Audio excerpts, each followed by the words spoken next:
एक बार की बात है। एक तालाब में एक कछुआ और दो हंस रहा करते थे। काफी समय से साथ रहने के कारण तीनों में बहुत अच्छी मित्रता हो गई थी।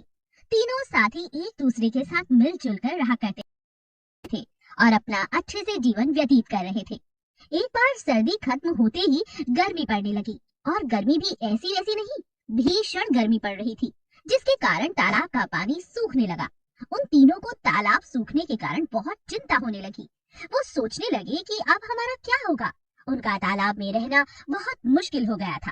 तभी हंसों ने मिलकर एक योजना बनाई कि इस तालाब को छोड़कर किसी बड़े तालाब में जाएंगे।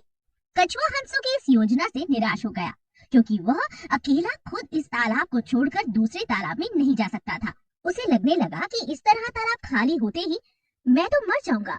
ना ही मुझे कुछ खाने को मिलेगा और ना ही पीने को, और ना ही मेरे साथी मेरे साथ होंगे। वो बहुत ही ज्यादा असमंजस में पड़ गया और सोचने लगा। बहुत देर सोचने के बाद उसके मन में एक विचार आया। उसने अपने साथियों से कहा, मित्रों, मैं यहाँ अकेले तुम्हारे बिना नहीं रह सकता, मुझे भी अपने साथ ले चलो। उसकी बात सुनकर एक हंस उदास मन से बोला, मित्र, हम भी तुम्हें अकेला छोड़कर नहीं जाना चाहते, लेकिन हमारे पास और कोई चारा भी तो नहीं है। हम भी तुम्हारी मदद करना चाहते हैं, पर यह संभव नहीं है कि हम तुम्हें ले जा सके। हंस की बात सुनकर कछुआ बोला, संभव है मित्र, बस जरा बुद्धि से काम लेना होगा।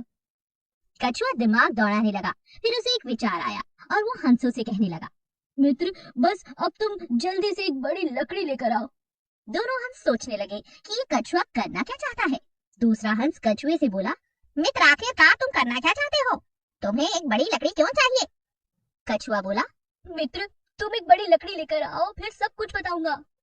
दोनों हंस एक बड़ी लकड़ी की तलाश में एक जंगल में पहुंचे। उन्हें वहां जमीन पर एक लकड़ी पड़ी हुई दिखाई दी। दोनों हंस उस लकड़ी को उठाकर तालाब के पास ले आए और कछुए से कहने लगे, लो मित्र, हम एक बड़ी लकड़ी ले आए हैं, अब तो बताओ क्या करना चाहते हो?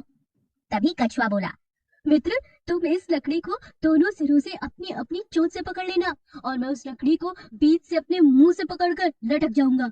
इस तरह हम तीनों इकट्ठे उड़कर दूसरे तालाब तक पहुंच जाएंगे।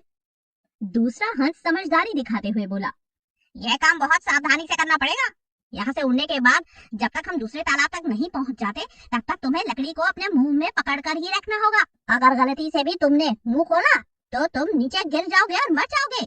कछुए ने खुद को समझदार दिखाते हुए कहा, मुझे सब पता है कैसे क्या होगा, ये सुझाव मेरा ही तो है।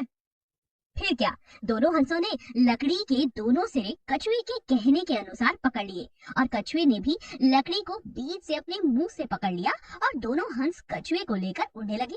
उड़ते उड़ते वो एक गांव को पार कर रहे थे कि नीचे खड़े गांव वाले की नजर उन तीनों पर पड़ी। गांव वाले आपस में बात करने लगे कि देखो, हंस कितना समझदार है, वो कछुए को कितनी समझदारी के साथ अपने साथ उड़ाकर लेकर जा रहा है। इसकी समझदारी की सराहना करनी चाहिए। उड़ते हुए कछुए ने जब ये बात सुनी तो उसे लगा कि ये योजना तो मेरी थी, लेकिन सराहना तो इन हंसों की हो रही है। उससे रहा नहीं गया और बोल पड़ा, समझदारी हंसों की नहीं, मेरी है। बस तब क्या था, वो पूरी बात बोल भी नहीं पाया था। उससे पहले ही वो जमीन पर जा गिरा और मर गया। इस तरह कछुए ने अपनी प्रशंसा करवाने के कारण दुनिया छोड़ दी और अपनी जान से हाथ धो बैठा।